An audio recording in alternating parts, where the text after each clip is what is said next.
What's happening, everybody? It's Sean with Reactions to the Classics. Today, we got a Slayer Top 10 Songs Reactions brought to us by our friend, longtime supporter, and patron of the channel, River. Thank you, River. Appreciate you. Appreciate all the patrons who make this thing go. If you'd like to support us in any way, check out that Patreon link below or the patron link on the end screen.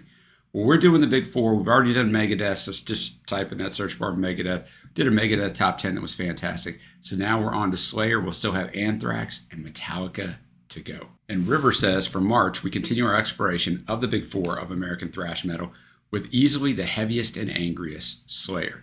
Slayer are known for the devilish, angry, near unending speed of their music. Tom Araya's screams that could wake the dead and sheer attitude. There's a lot one can say for Slayer, good and bad. Jeff Hanneman's death was tragic and a true loss for the band, and despite being a fan, I can honestly say I wish they would have hung it up as a band after his loss. Even with that, much of the most extreme metal would not exist today, as it does today, without Slayer leading the way. All right, I just found some basic information. I mean, River did a very good job of it. Slayer's an American thrash metal band from Huntington Park, California, formed in 1981 by bassist, vocalist Tom Araya, guitarist Kerry King and Jeff Hanneman, and drummer Dave Lombardo. Slayer's fast and aggressive musical style made them one of the big four bands we already talked about of thrash metal, along with Metallica, Megadeth, and Anthrax. In the original lineup, King, Hanneman, and Araya contributed to the band's lyrics, and all of the band's music was written by King and Hanneman. The band's lyrics and album art, which cover such topics as serial killers, torture, genocide, organized crime, secret societies, occultism, terrorism, religion or anti-religion, fascism, racism, and war, have generated album bans, delays, lawsuits, and criticisms from religious groups. However, its music has been highly influential, being cited by many bands as an influence musically, visually, and lyrically. They released 12 studio albums, 3 live albums, a box set, 6 music videos, 2 extended plays, and a cover album. They've received 5 Grammy noms, winning 2 of them. Slayer disbanded in 2019 following the conclusion of a 1.5-year-long farewell tour, but reformed to perform a handful of reunion shows since 2024. I'm filming this in early 2025, so who knows? The touring world right now out there is very lucrative, and I don't blame these bands at all for going back out there and getting after it. All right, before I get into this, if you haven't been once before, the music won't be in the video, but it will be at the Vimeo link below. Don't worry about this box right here. I'm just reminding you that Vimeo is what you need to go to listen to the music, but that link is right down below. All right, and as we kick this off, and you already see number 10 right there, I need to give you a little bit of background at the start. I've done a lot of research for this. Look, I'm going to tell you straight up at the start, I'm a Christian. I'm not one of those you're all going to hell for this or that judgmental Christians that are people posing as Christians that are in today's world. But if you read the Bible, those are not what Jesus calls you to. They're not what God calls you to. So in that, if some of this music is anti-Christ or saying things that are theologically incorrect, I am going to say something. So if that's not your thing and I don't want to hear it from you, then click off this video and you probably don't want to come back to this channel. I hardly ever get into my religious beliefs, but I will not stand back from them when things are being misrepresented. So I'm not going to sit here and preach to you, but I am going to correct things. Just so you know, I'll still judge the music however it is, whether I agree with the lyrics or not. I always try to be objective and not subjective. All right, just want to get that out of the way. So this at number 10, I mean, you see it below, it's Darkness of Christ, but it's a short 1.5-minute song. It rolls right into Disciple. So that's number 10. It's those two together. From the God Hates Us All album in 2001, their 9th studio album, released, unfortunately, on 9/11, which I'll get to in a second. River said I was flipping between including this or not, as I think it's cheesier the more I hear it, but I also feel like a track off this album needs including. Slayer's God Hates Us All was a return to form for the band after the attempt to change sound in Diabolus in Musica, which most agree is their worst release. The album's actual cover art was censored by various distributors refusing to carry it. Even Kerry King disliked what the record company came up with when they described the piece they wanted for it. This ended up being delaying the album release to September 11, 2001. The album ended up being quite controversial considering the opening pair of tracks here. These lyrics from Disciple being among the most controversial. And then River quotes him, pessimist, terrorist targeting the next mark, global chaos feeding on hysteria, cutthroat, slit your wrist, shoot you in the back, fair game, end quote. Obviously, River says the band could not predict the sheer horror we'd see that day, but you can imagine being a fan of the band, putting this on and hearing the anger through this album, and maybe feeling a little catharsis or perhaps horror considering. Yeah, I mean, I get that. It's one of the most memorable albums for both time of release and return to form it presented. Disciple, so the second part of this medley we listened to, received a Grammy nom for Best Metal Performance. So look, it is absolutely not Slayer's fault This album was released on 9/11, and obviously those lyrics that River just quoted are unfortunate considering what happened. But I mean, they can't be held accountable for recording something way before this ever happened. Who could have imagined this would have happened? All right, I'm gonna have the lyrics up as always. Thanks again, River. All right, Darkness of Christ and Disciple. And Darkness of Christ is just the first quote verse is some like, you can hear it, but I'm reading the lyrics so it's easier to understand what they're saying. And it's this voice off and it's panning back and forth. So it's not the easiest thing to understand, but it's just talking about religion and everything collapsing. And then in the outro, Tom comes in and we hold these truths to be painfully self-evident. All men are not created equal. It's taking a line out of the Declaration of Independence. Only the strong will prosper. Only the strong will conquer. Only in the darkness of Christ have I realized God hates us all. God hates us all. And then we go into Disciple. Now, there is some, quote, anti-God stuff in here, but I think if you look at it from a more like outside perspective when you're reading it, he's talking about all the stuff: homicide, suicide, hate heals all. You should try it 7 times. Strive for peace with acts of war, the beauty of death. We will adore. Have no faith distracting me. I know why your prayers will never be answered. God hates us all. Yes, he hates us all. Yeah, he effing hates me. Look, God doesn't hate you all, but he should. If you read the Bible, especially if you read the Old Testament, right? There's a New Testament, so don't forget that unless you're Jewish and then you don't believe there's one, but I won't get into all of that. But look, I can see kind of where he's going with it. If you look at the letter of the law, especially the Old Testament, God should hate us all because we're all sinners and we do all this horrible stuff. So I don't think this is so much, oh man, I hope for all this stuff and oh man, I hate God and all this stuff. He's rejecting God, but I think people get carried away when they're like, want to just write this off as Satanism. It's not Satanism at all. Not this song, at least. But anyway, and I mean, I get the whole rejecting religion as it is. Like, I was a pastor in a church, an executive pastor and a men's pastor for a couple years. And I haven't been to a church in 5.5 years. I can't see I hope to go back someday, but there's nowhere around here to go to because I know the inner workings of a church. And when you see the inner workings of a church, the ones around here, at least, I'm not saying all churches, there are good churches. There's just not any around here that I've found because they're just trying to separate you from your money. It's all about man becoming more powerful. It's all that garbage. So I never speak out against the rejection of organized religion because I have rejected organized religion. All right. Hopefully I don't have to get into that much more. I kind of just wanted to know my viewpoint, but I mean, I don't think this is anti-God so much or Satanism so much at all. Great guitar work. I like Tom's vocals. I mean, you feel it for sure. All right, let's go to number 9. We got Black Magic off the Show No Mercy album in 1983. River says this with any of these lists. I want to go back to the first album at least once and see where it lands. And Show No Mercy, while sounding cheaper, still holds up well.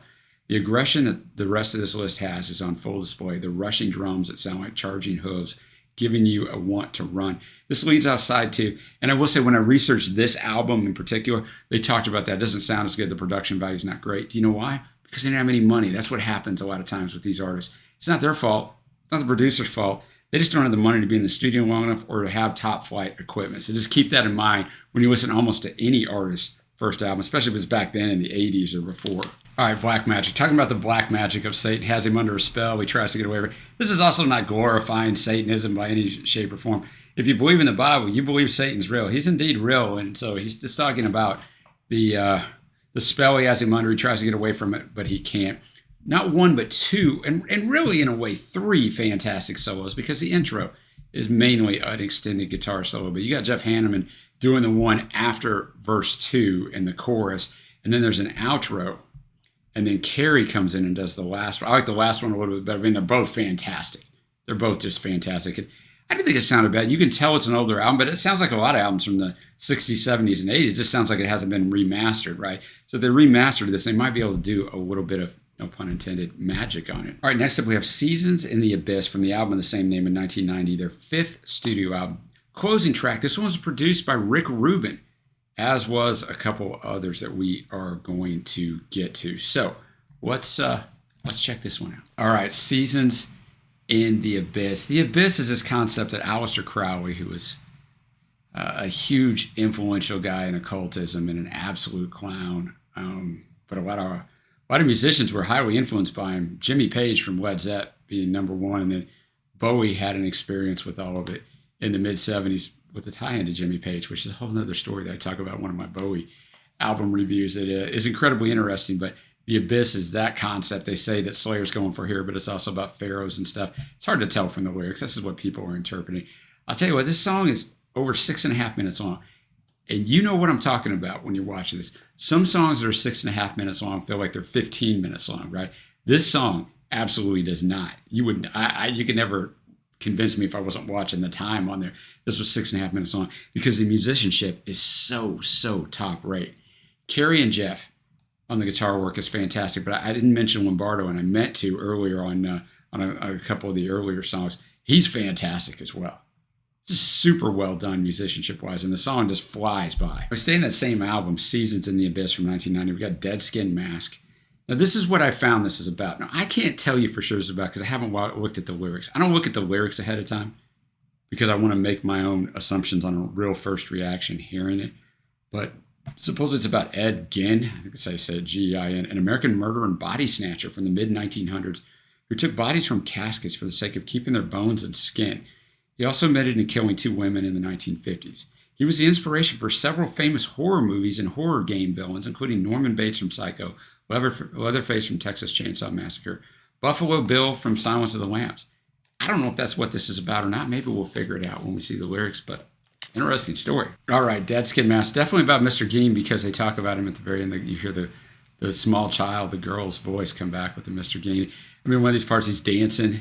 You know, the dancing part where I read in there, Mr. Gein said that he danced in cemeteries wrapped in skin of the women the dead women that he has come across, either killed themselves or came across their bodies. So, interesting song to do it. I mean, well done, right? I mean, just well done. Dave Lombardo's drumming, once again, is fantastic. And obviously, Jeff and Kerry are just great on guitar. And a lot of the solos, they go back to back. So I don't know which one's doing which, but I mean, they're both fantastic. All right, we're going to finish off the top half of this list. Number 6 with Chemical Warfare. It's the first track off their 1984 EP, Haunting the Chapel.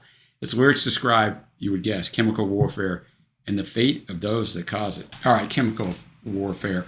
Obviously, the guitar work's fantastic. The drumming, really good lyricism. I mean, really good. And I mean, Tom's bringing it, man. Tom's bringing it. I like his vocals, man. I like his vocals. And I think it adds these songs are serious content songs. But, of course, Gods of the Throne must be watching from hell, waiting the mass genocide, soldiers defeated by death from a smell, bodies lie dormant, no life, rising new souls on the land where they fell, demons not ready to die, nothing to see where the sleeping souls lie, chemical warfare. I mean, these are well written songs. And now we get to the top half of this list. We're going to go with At Dawn They Sleep from the Hell Awaits album in 1985, their second studio album. Dave Lombardo's favorite song is off this album is this one because, quote, it was kind of slow and grungy, but then it had that double bass part at the end, end quote. While recording the track, neither guitarist King or Jeff Hanneman, who wrote the lyrics, were in the studio. Only Tom and producer Brian Slagle. And instead of writing about hell, demons, or serial killers, this time Tom decided to make it about vampires. On reading the lyrics, which featured a misspelled word, Tom sang it as it was spelled, although it's not a real word. This ends side 1 of the album as well. That was important back then. All right, we're still in the vinyl era. We're in the cassette era, really, is where we are here. But it would have ended the first side of the cassette. It's still important in sequencing. Now with streaming, it doesn't matter. You push a button. But it was important back then. It tells you that they thought highly of this song. All right, At Dawn They Sleep. A well-written song about vampires, right? It's kind of obvious. I said it at the beginning, but if you listen to the lyrics, it's obvious. But I'll tell you something right now. The instrumentation on all of these, I've gone on about it, are fantastic. But the instrumentation on this one, which is only from their second album, remember, is on another level. The interplay between the guitar and drumming for about 2 minutes of this song, which this song's over 6 minutes long, once again, doesn't seem like it at all. But the bass work, I mean, Tom's bass work is good. And it has come in on a few songs. It's really good on this. But, I mean, all in all, this song is definitely, for me, the best song musicianship-wise on here so far. And that is saying something. But we still got 4 tracks left. All right, we got War Ensemble. Off the Seasons in the Abyss album, remember, again, from 1990. And River says 2 of the other tracks we've heard are from this album, but this is the last off that album and the best track off of it. War Ensemble is easily the most brutal of Slayer songs about warfare, River says, and it's the opening track on this album. All right, War Ensemble. I had to stop it. I mean, there's 1 second left because it goes right up to the next song. I don't want to give you boys and girls a sneak peek at that. Really well done song. Exactly the way it needs to be. Brutal, because that's what war is. I mean, we sugarcoat it too much. That's why I like bands like this that just bring it, man. Tell us all about it. This goes all the way back to Dylan telling us about it way back in the 60s. And obviously a far different musical way, style-wise, but in the same exact way. And I got to say it again because I got to say it on every song when it's there. The drumming and guitar work, so good. And Tom's vocals are great because, yes, you feel his power, but you totally get everything that he's saying. So, well done. We got 3 songs left. We got the top 3. And next up, we got Angel of Death from the Rain and Blood album in 1986. River says this song of all the others is probably the most terrifying of Slayer's tracks. Tom Aray's high-pitched scream of pain and horror at the start of the opening, what is Slayer's greatest album, Rain and Blood. This song about the Nazi death camp Auschwitz and Dr. Joseph Mengele is a dark look at the horror of the Holocaust and controversial for it. Controversial for a lot of reasons. I did by far the most research on this song, so I'll get into that in a second. River says, as always, a live version should be included somewhere. This one includes a full original lineup of Slayer, which I felt was necessary for the full impact to be felt, and that is exactly correct. So we're going to watch a live version of this. But first, I'm going to go into some detail on this. The lyrics and music were written by Slayer guitarist Jeff Hanneman and are based on Nazi physician Joseph Mengele, otherwise known as the Angel of Death, who conducted human experiments at the Auschwitz concentration camp during World War II. Angel of Death contributed to the band facing accusations of Nazi sympathizing and racism throughout their career, as did their habit of wearing swastikas at photo ops, which I just found was basically Hanneman that did that. So I'll get into that in a second. According to Decibel, the band members had the following to say about the controversy stemming from songs like Angel of Death and Hanneman's preoccupation with Nazi memorabilia. Hanneman himself said, I collect medals and other Nazi stuff that my dad got me started on because he gave me all this stuff he got off dead Nazis during the war, obviously. I remember stopping someplace where I bought 2 books on Mengele. I thought this has got to be some sick stuff. So when it came to do the record, that stuff was still in my head. That's where the lyrics to Angel of Death come from. Next thing I know, we're neo-Nazis. King says, yeah, Slayers are Nazis, fascists, and communists. All that fun stuff. And of course, we got the most flack for it in Germany. I was always like, read the lyrics and tell me what's offensive about it. Can you see it as a documentary, or do you see Slayer preaching F in World War II? People got this thought in their heads, especially in Europe, and you'll never talk them out of it. Lombardo says, we got dropped by Columbia because of that. I mean, Auschwitz, the meaning of pain. Any sympathizers with the Holocaust aren't going to have any part of it, but they didn't see the deep meaning of it. It's just documented musical awareness. It's not necessarily for it. It's just something that Jeff discovered and wrote a song about, end quote. Rick Rubin took a different approach to producing this track in order to get a very clean sound. Since Slayer plays very fast, obviously, Rubin left the reverb off to keep it from turning to mush. He also boosted the drums, which kept the guitars at bay. The song has been described as highly influential in the development of thrash metal or speed metal and is highly regarded by critics. The lyrics are written both from Mengele's point of view and from that of a detached observer condemning his actions.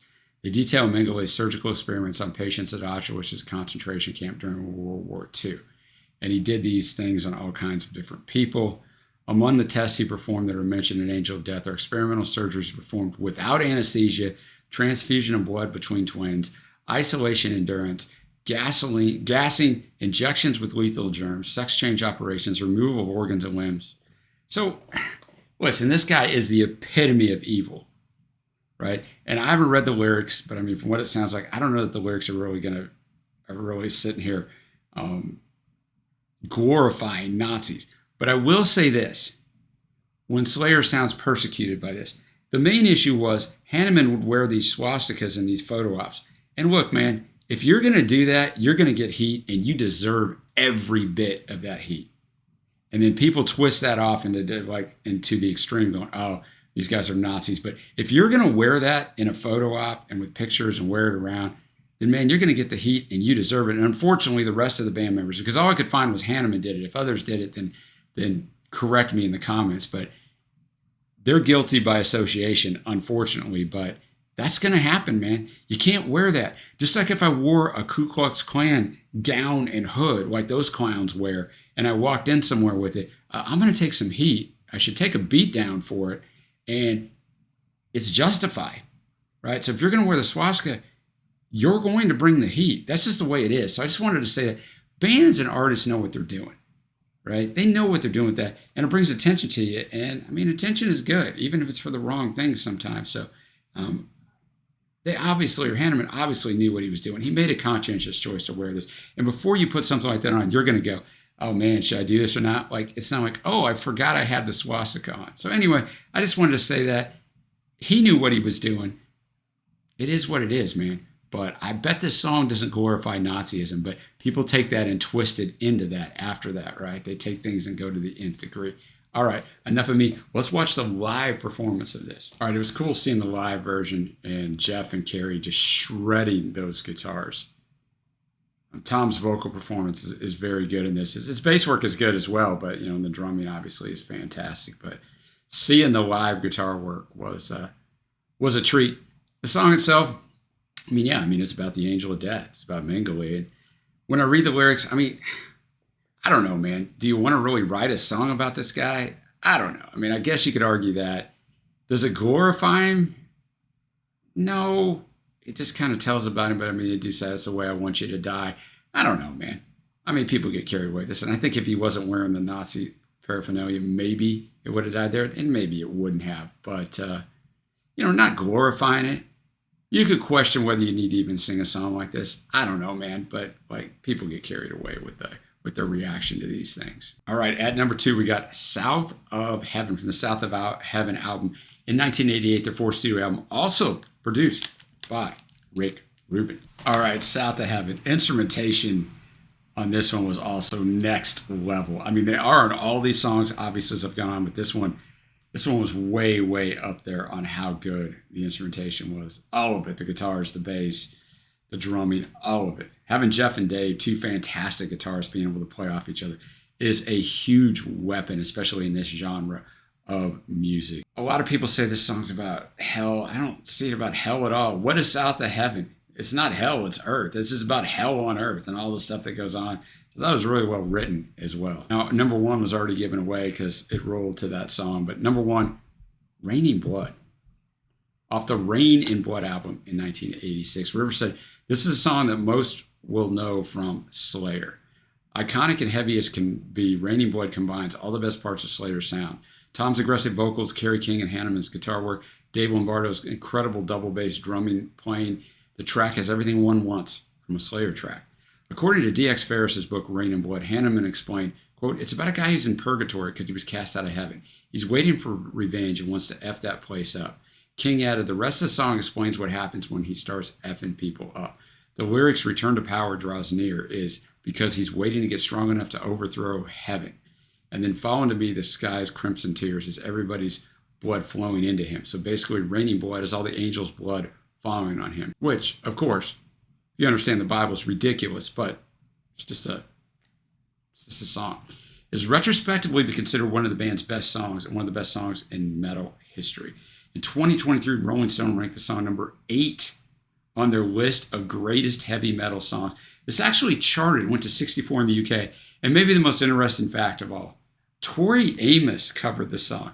I cannot imagine. All right, Raining Blood, the theatrical aspects of this song with the blood raining down at the start and the finish is really cool. I mean, the song ends at the 1 minute mark and it's a little over 1 minute left and it starts doing that. But the guitar work is just insane. And both Jeff and Carrie said this is one of their favorite songs to ever perform. So both of them said that. So, I mean, that tells you something. Double bass drum rolling was just fantastic, as it always is from Dave. And, the thing with Tom is, he's going to sing emphatically, but he's always like pitch perfect.